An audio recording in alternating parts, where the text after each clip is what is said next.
अस्सलाम वालेकुम एरीज, मैं हारिस अज़मी प्रोफेशनल एस्ट्रोलॉजर आपकी खिदमत में हाजिर हूँ इस हफ्ते की एस्ट्रोलॉजिकल रिसर्चेज लेकर। एरीज के लिए कई तरह की खुशखबरियाँ हैं, वो सब इस वीडियो में बयान करूँगा। बट 27 ऑफ जनवरी को Venus, the planet of love and care, the planet of relationship, the planet of romance, the planet of taste, वो आपके एक नेगेटिव एंगल पर चला जाएगा। अमूमी तौर पर जब वीनस स्पाइसिस एंगल पर जाता है तो एरीज को छोटी छोटी ट्रबल्स आती, छोटी छोटी, बिग डिजास्टर नहीं। नाराज़गी होना, अपनी ख्वाहिश को अपने ऊपर हावी कर लेना, जल्दबाजी में डिसीजन लेना, थोड़े से अग्रेसिव हो जाना। मोस्ट प्रॉबली जो फीमेल एरीज हैं वो इसका ज़्यादा शिकार होंगी, मेल एरीज इसका कम शिकार होंगे।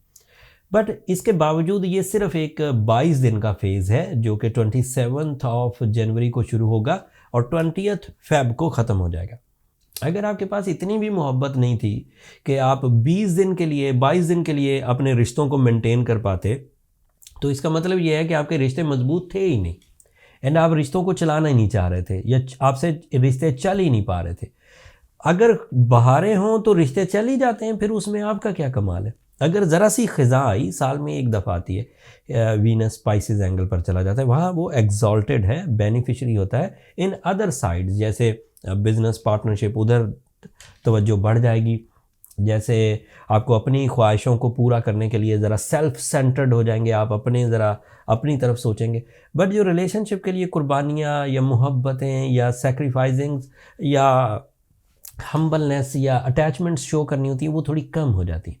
तो ऐसे सेंसिटिव एरीज जो अपने रिलेशनशिप में पहले ही बड़े लिंगर ऑन हैं, बड़ी मोहताज से चल रहे हैं, उन्हें अब अगले 20-22 दिन ज़रा ध्यान करना है। Otherwise the things are okay. अब उसमें क्या क्या चीज़ें आपके लिए फेवरेबल हैं सब बयान करता हूँ।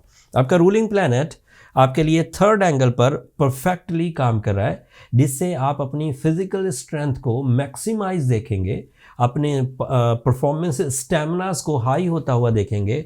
थकावट, कमज़ोरी, नकाहत, सुस्ती, इसमें कमी आती जाएगी एंड इसी तरह करेज में भी डेवलपमेंट आएगी।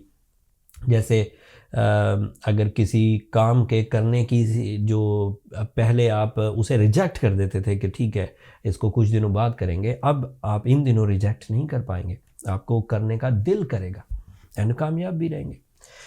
मार्स के 3rd एंगल पर होने की वजह से आपकी जो नेचुरल एबिलिटीज़ हैं, आपका कॉन्फिडेंस, आपकी क्रिएटिव स्किल्स, आपकी लीडरशिप क्वालिटी एंड आपका कैप्टन पावर्स, वो भी इन्हेंस होती हुई नज़र आएंगी। Mars is also supports you for recovery of losses, liabilities, litigations, इस तरह की जो प्रॉब्लम्स हैं उनको भी रिजॉल्व करने में मार्स आपके लिए काफ़ी हेल्पफुल होगा। मरकरी आपके 10th एंगल पर है। Your mind is perfect at the moment for business ideas, new initiatives, partnerships, कोई ऐसा काम जिसमें आप एक से ज़्यादा सोर्स ऑफ इनकम अपना सकें, एक काम में रहते हुए किसी दूसरे काम की तरफ तवज्जो दे सकें। जॉब अगर बदलना चाहें तो भी आसानी होगी, जॉब अगर बिल्कुल बिजनेस में कन्वर्ट करना चाहें तो भी आसानी होगी। ये टाइम आपके लिए अच्छे हैं। उसके अलावा जुपिटर आपके लिए 1st एंगल पर है। पिछले 12 साल से आप जो भी अचीवमेंट्स कर रहे हैं उन अचीवमेंट्स का लेवल 40% कम है जो इस साल आपको लेवल्स मिलेंगे। 20 दिसंबर से आप एक ऐसी सपोर्ट के साथ आगे बढ़ रहे हैं जो आपके हर काम को अप्रॉक्सीमेटली 40% इन्हेंस करके रिवॉर्ड्स देगी। वो रिलेशनशिप्स भी हैं, उससे वीनस की कमज़ोरी भी दूर हो जाएगी। वो अदरवाइज़ भी लकी फैक्टर्स हैं जिससे आपकी सलाहियतें इन्हेंस होंगी, रिवॉर्ड्स इन्हेंस होंगे, तो वो सभी सेक्टर में आपको फेवर करेगा।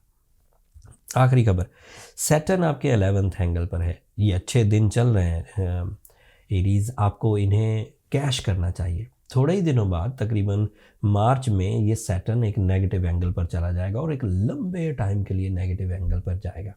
उस टाइम के बाद आपको ये वाली फैसिलिटीज़ नेचर से जो मिल रही हैं, कामयाबियों की सूरत में, इज्जतों की सूरत में, सेहत और तंदुरुस्ती की सूरत में, रिलेशनशिप की सूरत में, करियर की सूरत में, वो फिर वाइब्रेट करेंगी, कमज़ोर पड़ेंगी।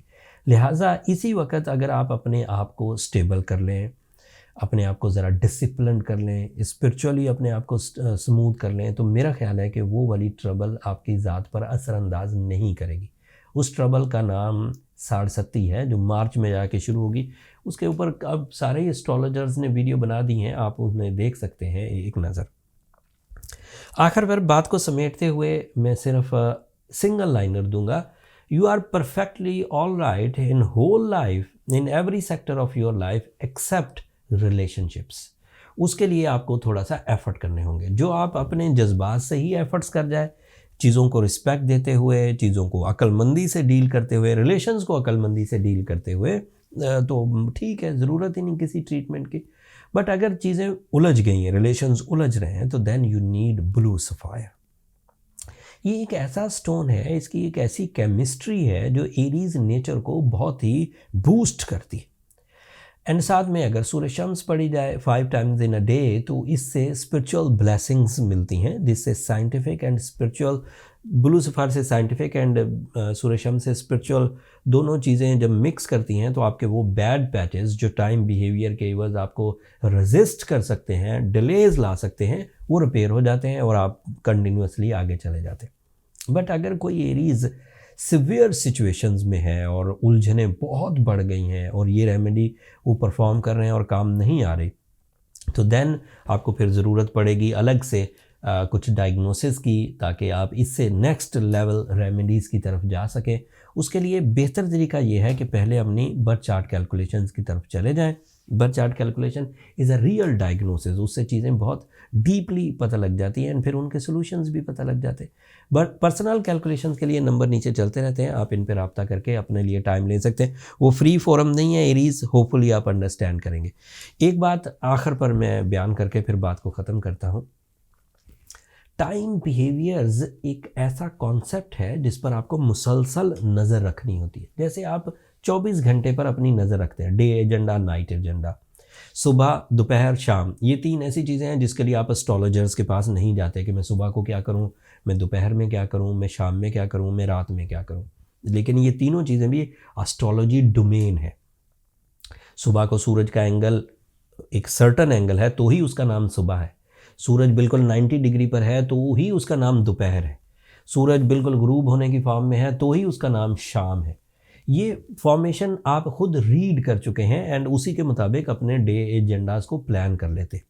बट जो मेजर प्लैनेट्स हैं जैसे सैटर्न, जैसे जुपिटर, ये आपको नज़र नहीं आते, महसूस नहीं होते, तो मोस्टली इंसान ये समझते हैं कि ये हैं भी नहीं। सोलर सिस्टम सिर्फ उन्हें लगता है कि सूरज और चांद का नाम है। सोलर सिस्टम 7 ऑब्जेक्ट्स का नाम है। जो बंदा जितनी ज़्यादा नॉलेज रखेगा स्टार पोजीशंस, उनके बिहेवियर्स की, वो उतने ज़्यादा उससे बेनिफिट ले सकेगा। जैसे एक छोटी सी खबर, जैसे आजकल वीनस जो मैंने अभी कहा कि 27 को वीक हो जाएगा, तो इसका मतलब है कि आपको रिलेशन की तरफ तवज्जो देनी, अदरवाइज़ आप ठोकरें खाते फिरेंगे। इसलिए तवज्जो देने से पहले ही आपको अगर पता हो कि वजूहात क्या हैं, तो मामलात हल हो जाएंगे। ये मेरा ओपिनियन था, होपफुली आप इसे पसंद करेंगे। अगले हफ्ते मज़ीद एस्ट्रोलॉजिकल चेंजेस आएंगी और उन एस्ट्रोलॉजिकल चेंजेस के आपको बेनिफिट्स हैं, नुकसान नहीं है। अगले हफ्ते उनकी तफसील बयान करूंगा। तब तक के लिए अब मुझे इजाज़त दीजिए। अपनी दुआओं में मुझे और मेरी टीम को ज़रूर याद रखिएगा एरीज़। आप लोगों की दुआएं हमारे लिए बहुत कीमती हैं। एंड चैनल को सब्सक्राइब करना भी मत भूलिएगा। आप लोगों की सब्सक्रिप्शन हमारी हौसला अफजाई की वजह बनती है। अगले हफ्ते तक के लिए अल्लाह ने के बाद।